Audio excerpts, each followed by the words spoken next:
Hello दोस्तों, मेरे channel पे आपका स्वागत है। आज की हमारी कहानी है पत्नी का पत्र। आइए सुनते हैं। मेरे प्राणनाथ, आज हमारे विवाह को 15 वर्ष हो गए, लेकिन अभी तक मैंने कभी तुमको चिट्ठी नहीं लिखी। हमेशा तुम्हारे पास ही बनी रही।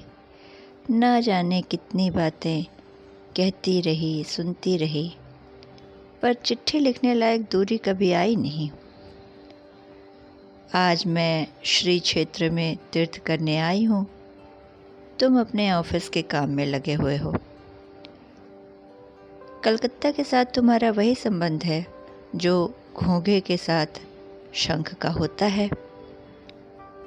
वह तुम्हारे तन मन से चिपक गया है। इसीलिए तुमने ऑफिस में छुट्टी की दरखास्त नहीं दी। विधाता की यही इच्छा थी।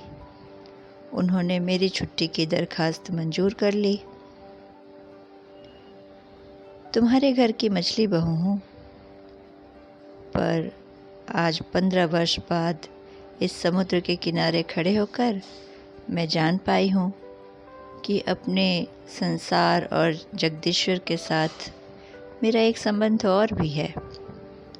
इसलिए आज साहस करके यह चिट्ठी लिख रही हूँ। इसे तुम अपने घर की मझली बहू की चिट्ठी मत समझना। तुम लोगों के साथ मेरे संबंध की बात जिन्होंने मेरे भाग्य में लिखी थी, उन्हें छोड़कर जब इस संभावना का और किसी को पता न था, उसी बचपन में मैं और मेरा भाई एक साथ सन्नीपात के ज्वर से पीड़ित हुए थे। भाई तो मारा गया, पर मैं बच गई। मोहल्ले की औरतें कहने लगी, मृणाल लड़की है ना, इसीलिए बच गई। लड़का होती तो क्या बच सकती थी। चोरी की कला में यमराज निपुण हैं। उनकी नज़र कीमती चीज़ पर ही पड़ती है। मेरे भाग्य में तो मौत भी नहीं है। यही बात अच्छी तरह से समझाने के लिए मैं यह चिट्ठी लिखने बैठी हूँ। एक दिन जब दूर के रिश्ते में तुम्हारे मामा तुम्हारे मित्र नीरव दा को साथ में लेकर कन्या देखने आए, तब मेरी आयु 12 वर्ष की थी। दुर्गम गांव में मेरा घर था, जहां दिन में भी सियार बोलते थे। स्टेशन से 7 कोस तक छकड़ा गाड़ी में चलने के बाद बाकी 3 मील का कच्चा रास्ता पालकी में बैठकर पार करने के बाद हमारे गांव में पहुंचा जा सकता था। उस दिन तुम लोगों को कितनी हैरानी हुई, जिस पर हमारे पूर्वी बंगाल का भोजन। मामा उस भोजन की हंसी उड़ाना आज भी नहीं भूलते। तुम्हारी माँ की एक ही जिद थी कि बड़ी बहू के रूप की कमी मझली बहू के द्वारा पूरी हो। नहीं तो इतना कष्ट करके तुम लोग हमारे गांव क्यों आते। पीलिया, यकृत, उदरशूल और दुल्हन के लिए बंगाल में खोज नहीं करनी पड़ती। वे स्वयं ही आकर घेर लेते हैं और छुड़ाए नहीं छूटते। पिता की छाती धक धक करने लगी।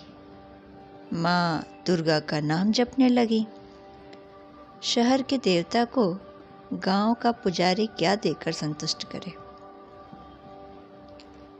बेटी के रूप का भरोसा था, लेकिन स्वयं बेटी में उस रूप का कोई मूल्य नहीं होता। देखने आया हुआ व्यक्ति उसका जो मूल्य दे, वही उसका मूल्य होता है।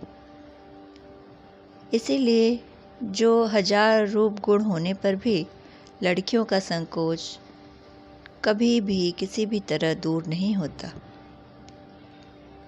सारे घर का, यही नहीं सारे मोहल्ले का यह आतंक मेरी छाती पर पत्थर की तरह जमकर बैठ गया।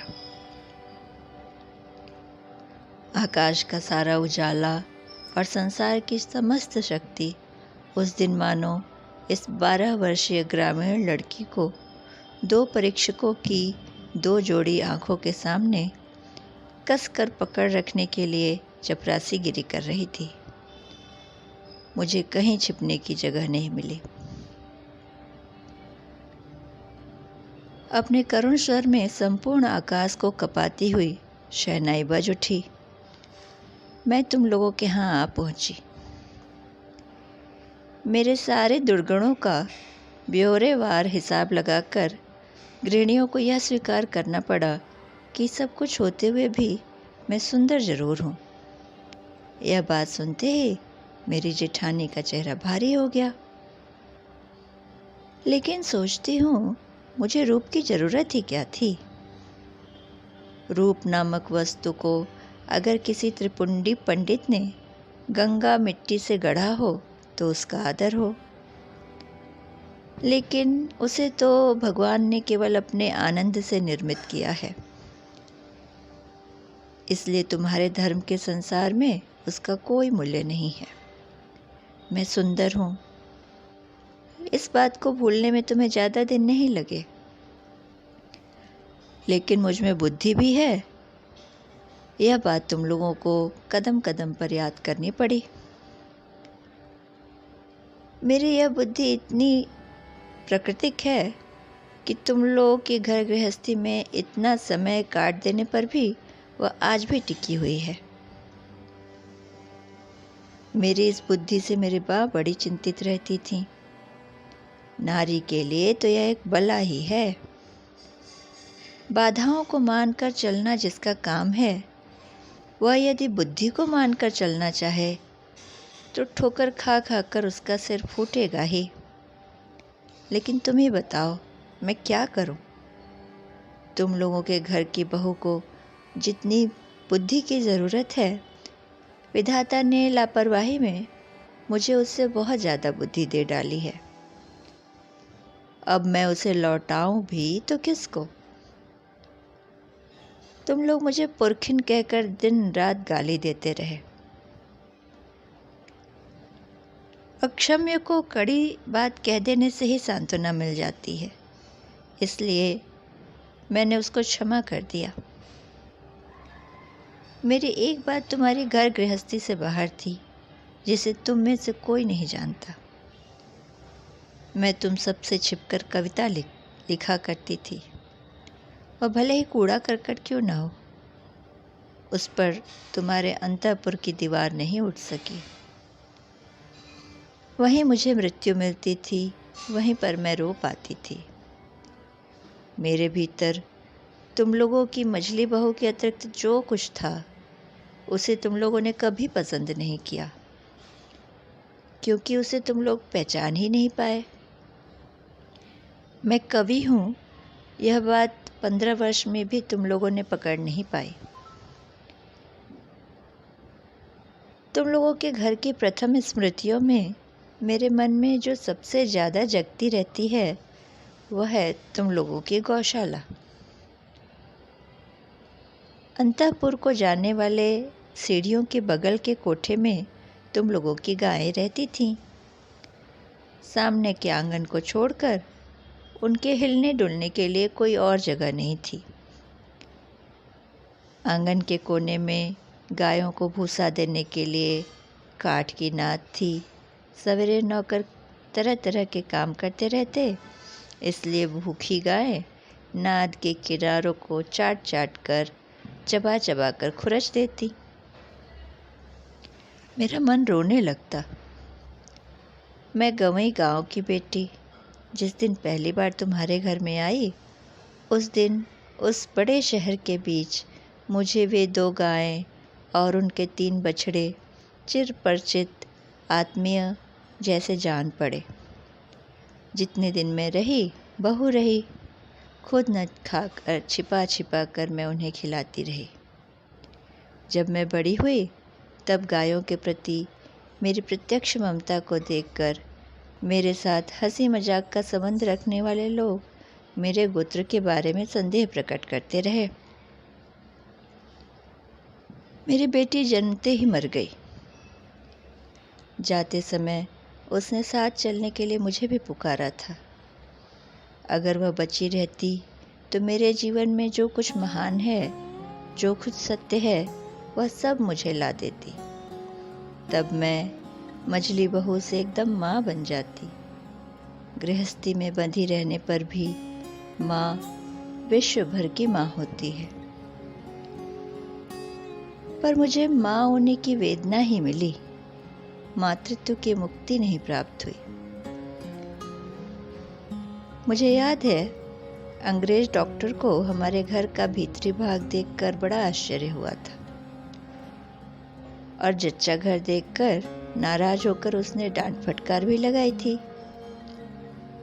सदर में तो तुम लोगों का बाहर छोटा सा बाग है, कमरे में भी साज श्रृंगार की कोई कमी नहीं,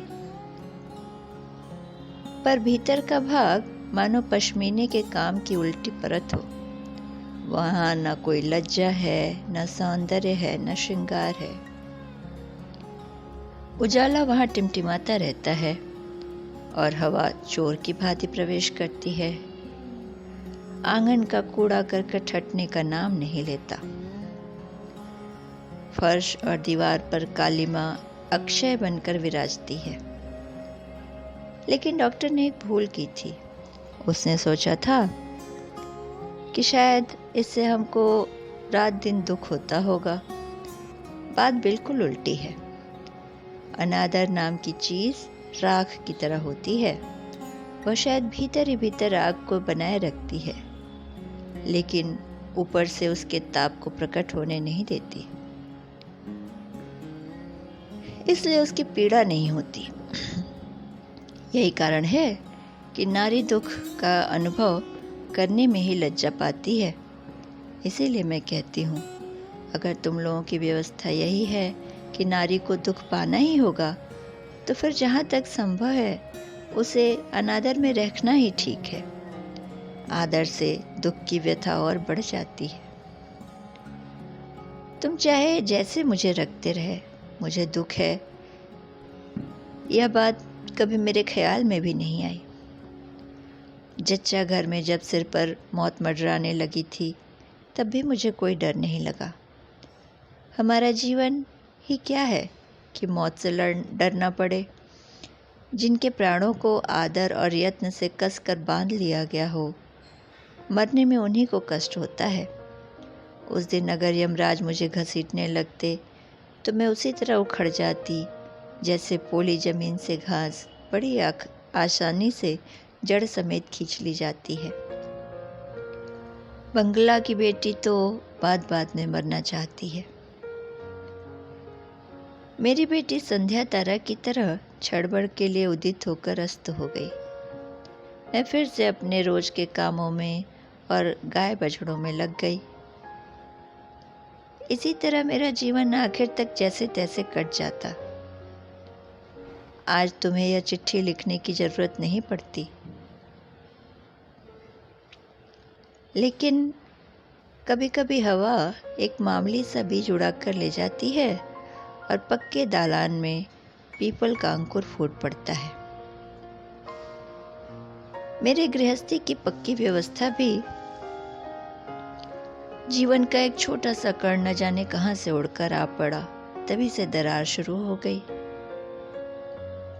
जब विधवा माँ की मृत्यु होने के बाद मेरी बड़ी जेठानी की बहन बिंदु ने अपने चचेरे भाइयों के अत्याचार के मारे एक दिन हमारे घर में अपनी दीदी के पास आश्रय लिया था, तब तुम लोगों ने सोचा था कि कहाँ से यह बला आ गई। आग लगे मेरे स्वभाव को, करती भी क्या। देखा तुम लोग सब मन ही मन खींच उठे हो, इसलिए उस निराश्रिता लड़की को घेर कर मेरा पूरा मन एकाएक जैसे कमर कसकर खड़ा हो गया। पराए घर में पराए लोगों की अनिक्षा होते हुए भी आश्रय लेना कितना बड़ा अपमान है। यह अपमान भी जिसे विवश होकर स्वीकार करना पड़ा हो, उसे क्या धक्का देकर एक कोने में डाल दिया जाता है। बाद में मैंने अपनी बड़ी जेठानी की दशा देखी। उन्होंने अपनी गहरी संवेदना के कारण ही बहन को अपने पास बुलाया था, लेकिन जब उन्होंने देखा कि इसमें पति की इच्छा नहीं है, तो उन्होंने ऐसा भाव दिखाना शुरू किया मानो उन पर कोई बड़ी बला आ पड़ी हो, मानो अगर वह किसी तरह इससे दूर हो सके तो जान बचे। उनका यह संकट देखकर मेरा मन और भी दुखी हो गया। मैंने देखा बड़ी जेठानी ने खास तौर से सबको दिखा दिखाकर बिंदु के खाने पीने की ऐसी रद्दी व्यवस्था की और उसे घर में इस तरह नौकरानियों के से काम सौंपे कि मुझे दुख ही नहीं, लज्जा भी हुई।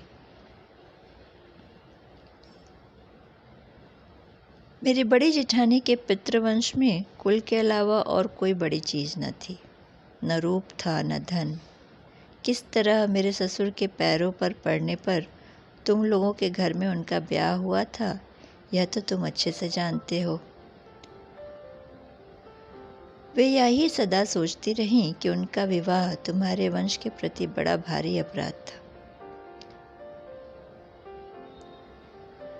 इसलिए वे सब बातों में अपने आप को भरसक दूर रखकर, अपने को छोटा मानकर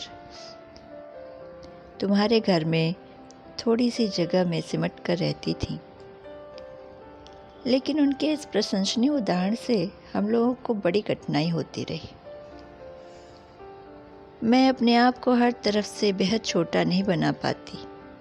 मैं जिस बात को अच्छा समझती हूँ उसे किसी और की खातिर बुरा समझने को मैं उचित नहीं मानती।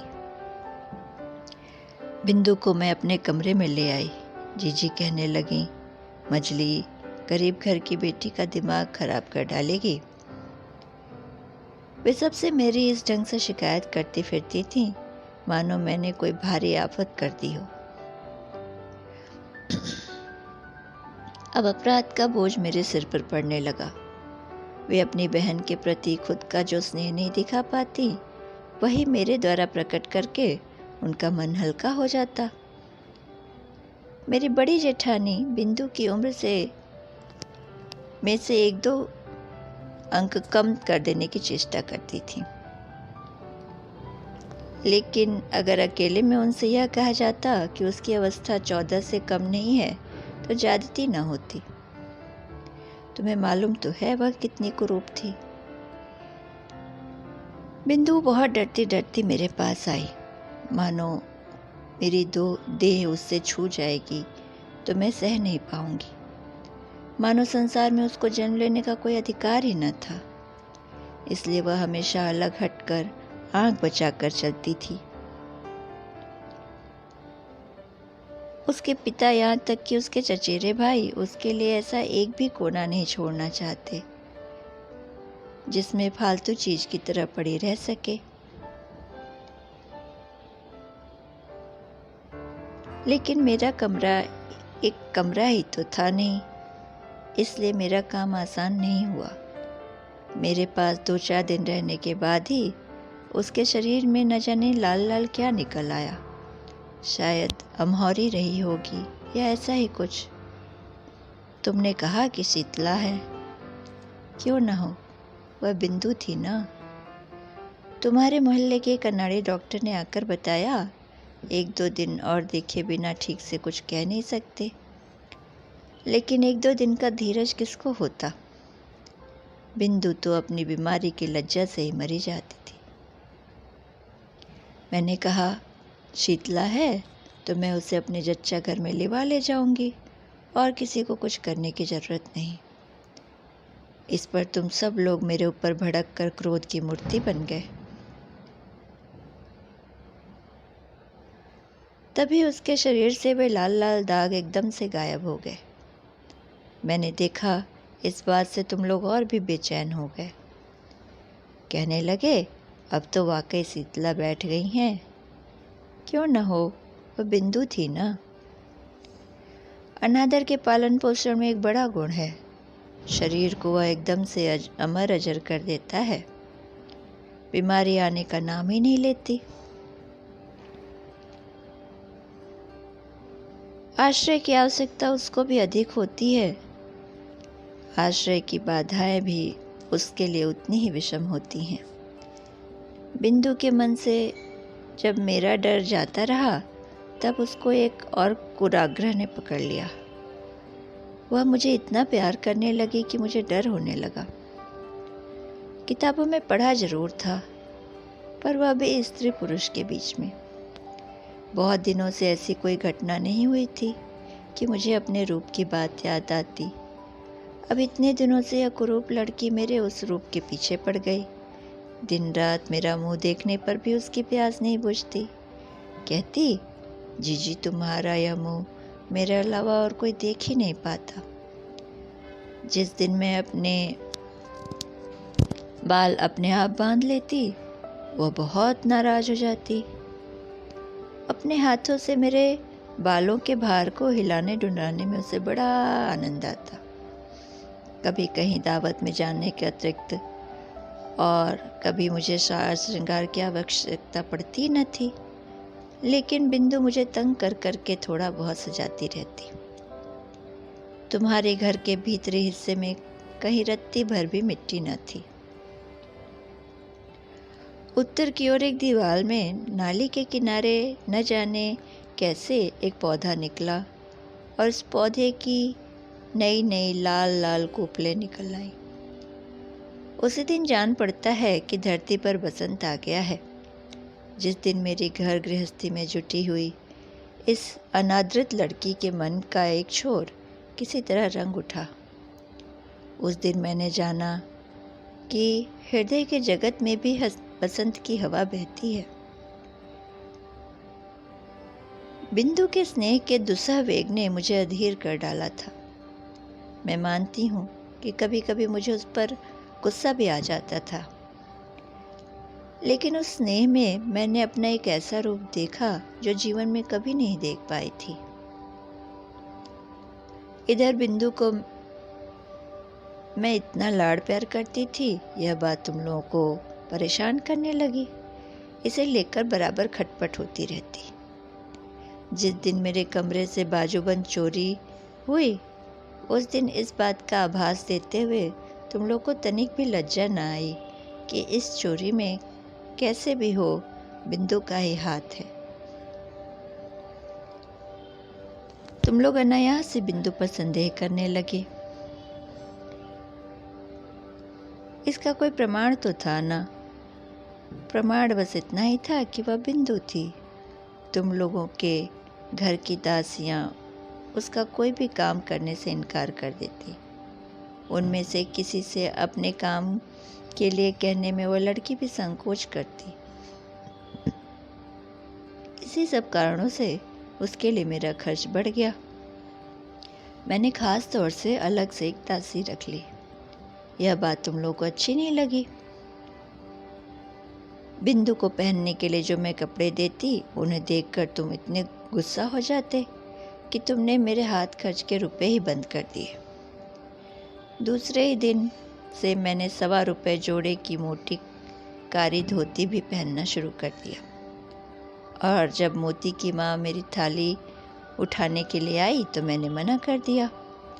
मैंने खुद जूठा भात बछड़े को खिलाने के बाद आंगन में जाकर नल पर बर्तन धो दिए। एक दिन एकाएक तुम इस दृश्य को देखकर प्रसन्न नहीं हुए।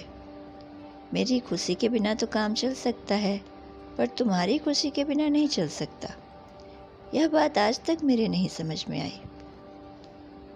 उधर जो जो तुम लोगों का क्रोध बढ़ता जा रहा था, बिंदु की आयु भी बढ़ती जा रही थी। इस स्वाभाविक बात पर तुम लोग अस्वाभाविक रूप से परेशान थे। एक बात याद करके मुझे आश्चर्य होता रहा है कि तुम लोगों ने बिंदु को जबरदस्ती अपने घर से विदा क्यों नहीं कर दिया। मैं अच्छी तरह समझती हूँ कि तुम लोग मन ही मन मुझसे डरते थे। अंत में अपनी शक्ति से बिंदु को विदा करने में असमर्थ होकर तुम लोगों ने ब्राह्मण देवता की शरण ली। बिंदु का वर ठीक हुआ। बड़ी जेठानी बोली, जान बची। माँ काली ने अपने वंश की लाज रख ली। वर कैसा था मैं नहीं जानती, तुम लोगों से सुना था कि सब बातों में अच्छा है। बिंदु मेरे पैरों पर लिपट कर रोने लगी। बोली, जीजी मेरा ब्याह क्यों कर रही हो भला? मैंने उसको समझाते बुझाते कहा, बिंदु डर मत, मैंने सुना है तेरा वर अच्छा है। बिंदु बोली, अगर वर अच्छा है तो मुझ में भला ऐसा क्या है जो उसे पसंद आ सके? लेकिन वर पक्ष वालों ने तो बिंदु को देखने के लिए आने का नाम भी नहीं लिया। बड़ी जीजी इससे बड़ी निश्चिंत हो गई, लेकिन बिंदु दिन रात रोती रही, चुप होने का नाम ही नहीं लेती। उसको क्या कष्ट है यह मैं जानती थी। बिंदु के लिए मैंने घर में बहुत बार झगड़ा किया था, लेकिन उसका ब्याह रुक जाए यह बात कहने का साहस नहीं होता था। कहती भी किस बल पर? अगर मैं मर जाती तो उसकी क्या दशा होती? एक तो वह लड़की जिस पर वह काली, जिसके यहाँ जा रही है वहाँ उसकी क्या दशा होगी? इन बातों की चिंता न करना ही अच्छा था। जब भी सोचती तो प्राण कांप उठते थे। बिंदु ने कहा, जीजी ब्याह के अभी 5 दिन और हैं, क्या इस बीच मुझे मौत नहीं आ सकती? मैंने उसे बहुत धमकाया था, लेकिन अंतर्यामी जानते हैं अगर किसी स्वाभाविक ढंग से बिंदु की मृत्यु हो जाती तो मुझे चैन मिलता।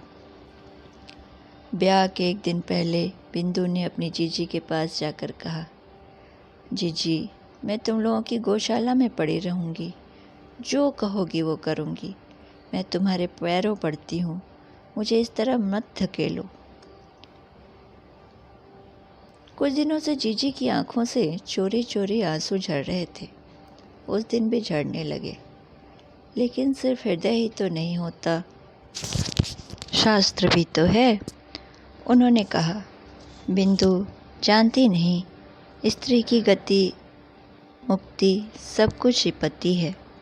भाग्य में अगर दुख है लिखा है तो उसे कोई मिटा नहीं सकता। असली बात तो यह थी, कहीं कोई रास्ता ही न था। बिंदु को ब्याह तो करना ही पड़ेगा, फिर चाहे जो हो। मैं चाहती थी कि वह हमारे घर से हो, लेकिन तुम लोग कह बैठे वर के घर में ही हो, उनके कुल की यही रीति है। मैं समझ गई, बिंदु के ब्याह में अगर तुम लोगों को खर्च करना पड़ा तो तुम्हारे गृह देवता उसे कैसे भी यह सह नहीं पाएंगे, इसलिए चुप रह जाना पड़ा। लेकिन एक बात कोई नहीं जानता था। जीजी को बताना चाहती थी पर नहीं बता पाई, नहीं तो वो डर से मर जाती। मैंने अपने थोड़े बहुत गहने लेकर चुपचाप बिंदु का श्रृंगार कर दिया था। सोचा था जीजी की नज़र में तो ज़रूर ही पड़ जाएगा, लेकिन उन्होंने देखकर भी जैसे नहीं देखा। जाते समय बिंदु मुझसे लिपट कर बोली, जीजी क्या तुम लोगों ने मुझे एकदम से त्याग ही दिया? मैंने कहा, नहीं बिंदु, तुम चाहे जैसी हालत में रहो, प्राण रहते मैं तुम्हें त्याग नहीं सकती। 3 दिन बीते। तुम्हारे ताल्लुके के आसामियों ने तुम्हें खाने के लिए जो भेड़ा दिया था, उसमें से तुम्हारी भूख से बचाकर नीचे वाली कोयले की कोठरी के कोने में बांध दिया था। सवेरे उठते ही मैं खुद ही जाकर उसे खाना दे आती। 1-2 दिन तुम्हारे नौकरों पर भरोसा करके देखा, उसे खिलाने की बजाय उनका झुकाव उसको खा जाने का अधिक था। उस दिन सवेरे कोठरी में गई, देखा बिंदु एक कोने में गुड़मुड़ होकर बैठी है। मुझे देखते ही वह मेरे पैर पर पड़कर चुपचाप रोने लगी। बिंदु का पति पागल था। सच कह रही है बिंदु? तुम्हारे सामने क्या इतना बड़ा झूठ बोल सकती हूँ दीदी? वह पागल है। इस विवाह में मेरे ससुर राजी नहीं थे, लेकिन वे मेरे सास से यमराज की तरह डरते थे। ब्याह से पहले ही काशी चल दिए थे। सास ने जिद करके अपने लड़के का ब्याह कर दिया। मैं वहीं कोयले के ढेर पर बैठ गई। स्त्री पर स्त्री को दया नहीं आती। कहती है कोई लड़की थोड़ी है, लड़का पागल है तो क्या हुआ, है तो पुरुष। देखने में बिंदु का पति पागल नहीं लगता, लेकिन कभी कभी उसे ऐसा पागलपन चढ़ता है कि उसे कमरे में ताला बंद करके रखना पड़ता है। ब्याह की रात वह ठीक था, लेकिन रात में जगते रहने के कारण और दूसरे झंझटों के कारण उसका दिमाग खराब हो गया। बिंदु दोपहर में पीतल की थाली में भात खाने बैठी थी। अचानक उसके पति ने भात समेत थाली उठाकर आंगन में फेंक दी। न जाने उसको क्यों लगा कि बिंदु रानी रासमढ़ी है। नौकर ने हो न हो चोरी से उसी के सोने के थाल में रानी के खाने के लिए भात दिया हो, इसलिए उसे क्रोध आ गया। तीसरी रात को जब उसकी सास ने अपने पति के कमरे में सोने के लिए कहा तो बिंदु के प्राण सूख गए। उसकी सास को जब क्रोध आता था तो वो होश में नहीं रहती थी। वह भी पागल थी, लेकिन पूरी तरह से नहीं, इसलिए ज्यादा खतरनाक थी। बिंदु को कमरे में जाना ही पड़ा। उस रात उसके पति का मिजाज ठंडा था, लेकिन डर के मारे बिंदु का शरीर पत्थर हो गया था। पति जब सो गया तो काफी रात बीतने पर वह किस चतुराई से भागकर चली आई, वह लिखने की जरूरत नहीं है मुझे। मैंने कहा, इस धोखे को ब्याह नहीं कह सकते। बिंदु, तू जैसे रहती थी वैसे ही मेरे पास रह। देखो मुझसे कौन ले जाता है तुझे। तुम लोगों ने कहा बिंदु झूठ बोलती है। मैंने कहा नहीं, वह कभी झूठ नहीं बोलती। मैंने कहा मैं अच्छी तरह जानती हूँ। तुम लोगों ने डर दिखाया, अगर बिंदु के ससुराल वालों ने पुलिस केस कर दिया तो आफत में पड़ जाएंगे। मैंने कहा, क्या अदालत यह बात न सुनेगी कि उसका ब्याह धोखे से पागल वर के साथ कर दिया गया है। तुमने कहा, तो क्या इसके लिए अदालत जाएंगे, हमें ऐसी क्या गरज है। मैंने कहा, जो कुछ मुझसे बन पड़ेगा अपने गहने बेचकर भी करूंगी। तुम लोगों ने कहा, क्या वकील के घर तक दौड़ोगी। इस बात का क्या जवाब होता। सिर ठोकने के अलावा और कर भी क्या सकती थी। उधर बिंदु के ससुराल से उसके जेठ ने आकर बाहर बड़ा हंगामा कर दिया। कहने लगा, थाने में रिपोर्ट कर दूंगा। मैं नहीं जानती मुझ में क्या शक्ति थी, लेकिन जिस गाय ने अपने प्राणों के डर से कसाई के हाथों से छूटकर मेरा आश्रय लिया हो, उसे पुलिस के डर से फिर उसी कसाई को लौटाना पड़े, या मैं कैसे भी नहीं मान सकती थी। मैंने हिम्मत करके कहा, करने दो थाने में रिपोर्ट। इतना कहकर मैंने सोचा कि अब बिंदु को अपने सोने के कमरे में से ले जाकर कमरे में ताला लगाकर बैठ जाऊं, लेकिन खोजा तो बिंदु का कहीं पता ही नहीं। जिस समय तुम लोगों से मेरी बहस चल रही थी, उसी समय बिंदु ने स्वयं बाहर निकलकर अपने जेठ को आत्मसमर्पण कर दिया था। वह समझ गई थी कि अगर मैं इस घर में रही तो मैं भी बड़ी आफत में पड़ जाऊंगी। बीच में भाग आने से बिंदु ने अपना दुख और भी बढ़ा लिया। उसकी सास का तर्क था, उनका लड़का उसको खाए तो जान ही रहा था। मेरी बड़ी जेठानी ने कहा, जिसका भाग्य ही खराब हो उसके लिए रोने से क्या फायदा। पागल वागल जो भी हो, है तो तुम्हारा स्वामी ही। तुम लोगों के मन में लगातार उस सती साध्वी का दृष्टांत आ रहा था, जो अपने कोढ़ी पति को अपने कंधों पर बैठाकर वेश्या के यहाँ ले गई थी। बिंदु के लिए मेरी छाती फटी जा रही थी, लेकिन तुम लोगों का व्यवहार देखकर मेरी लज्जा का अंत न था। मैं तो गांव की लड़की थी जिस पर तुम लोगों के घर आ पड़ी। फिर भगवान ने ना जाने किस तरह मुझे ऐसी बुद्धि दे दी। मैं निश्चय पूर्वक जानती थी कि बिंदु भले ही मर जाए, अब वो लौट कर हमारे घर में नहीं आएगी। लेकिन मैं तो उसे ब्याह के एक दिन पहले यह आशा दिला चुकी थी कि प्राण रहते उसे छोड़ूंगी नहीं। मेरा छोटा भाई शरद कलकत्ता में पढ़ता था। तुम तो जानते ही होगे, तरह तरह से वॉलंटियरी करता, प्लेग वाले मोहल्लों में चूहे मारना, दामोदर में बाढ़ आ जाने की खबर सुनकर दौड़ पड़ना, इन सब बातों में उसका इतना उत्साह था कि एफए की परीक्षा में लगातार 2 बार फेल होने पर भी उसके उत्साह में कोई कमी नहीं आई। मैंने उसे बुलाकर कहा, शरद, जैसे भी हो बिंदु की खबर पाने का इंतज़ाम तुम्हें करना ही होगा। बिंदु को मुझे चिट्ठी भेजने का साहस नहीं होगा, वह भेजे भी तो मुझे मिलेगी नहीं। इस काम के बजाय यदि मैं उसे डाका डालकर बिंदु को लाने की बात कहती या उसके पागल स्वामी का सिर फोड़ देने को कहती तो उसे ज़्यादा खुशी होती। शरद के साथ बातचीत कर ही रही थी, तभी तुमने कमरे में आकर कहा, तुमने फिर यह क्या बखेड़ा कर रही हो? मैंने कहा, वही जो शुरू से करती आई हूँ, जब से तुम्हारे घर में आई हूँ। लेकिन नहीं, वह तो तुम ही लोगों की कीर्ति है। तुमने पूछा, बिंदु को छुपा कर रखा है क्या? मैंने कहा, बिंदु अगर आती तो मैं ज़रूर छुपा कर रख लेती, लेकिन अब वह नहीं आएगी, तुम्हें डरने की ज़रूरत नहीं। शरद को मेरे पास देखकर तुम्हारा संदेह और बढ़ गया। मैं जानती थी कि शरद का आना जाना तुम लोगों को पसंद नहीं है। तुम्हें डर था कि उस पर पुलिस की नज़र है। एक दिन तुमसे सुना कि बिंदु फिर भाग गई, इसलिए उसका जेठ हमारे घर में खोजने आया है। सुनते ही मेरी छाती में कांटे चुभ गए। उस अभागिनी का कष्ट तो मैं समझ गई, पर फिर भी कुछ करने का कोई रास्ता न था। शरद पता करने दौड़ा।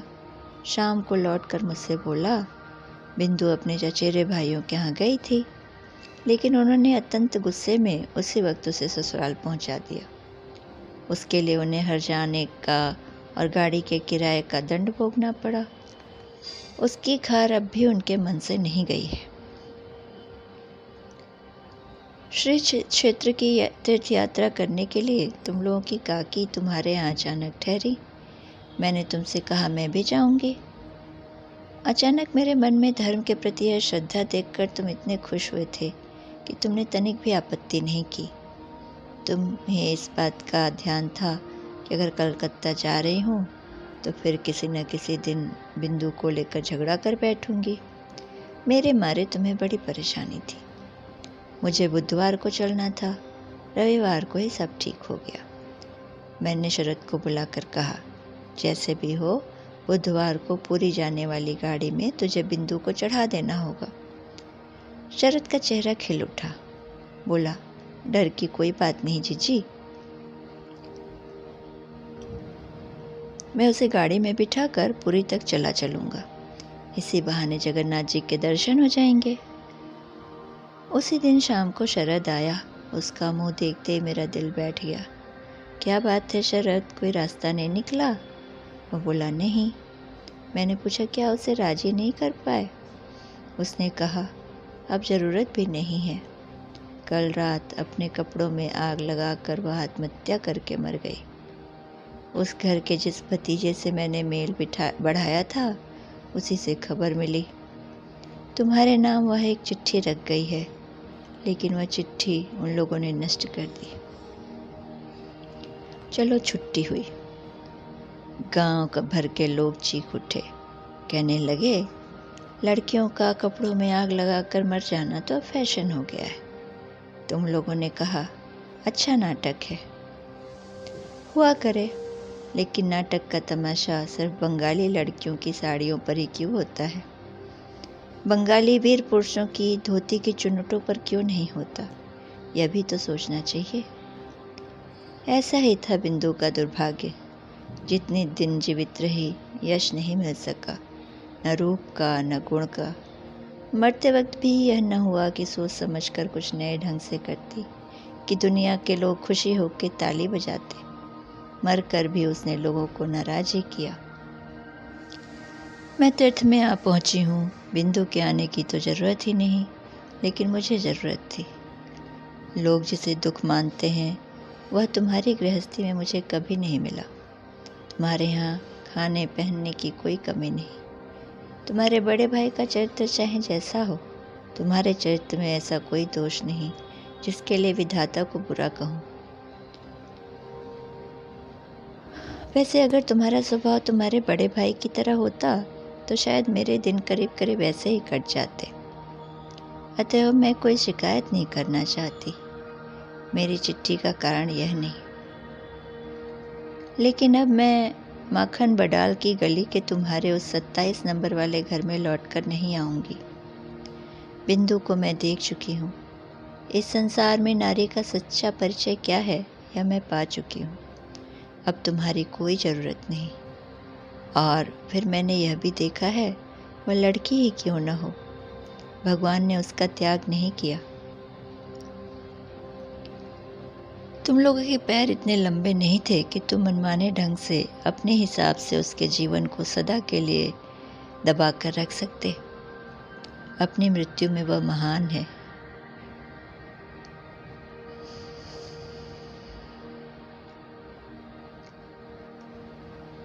तुम लोगों की रीत नीति के अंधेरे ने मुझे अब तक ढक रखा था।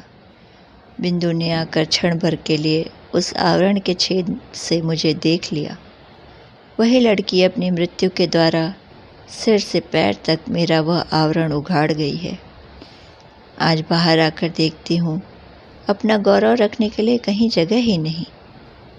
मेरा यह अनादृत रूप जिनकी आँखों को भाया है, वे संपूर्ण सुंदर आकाश से मुझे निहार रहे हैं। अब मजली बहू की खैर नहीं। तुम सोच रहे होगे मैं मरने जा रही हूँ।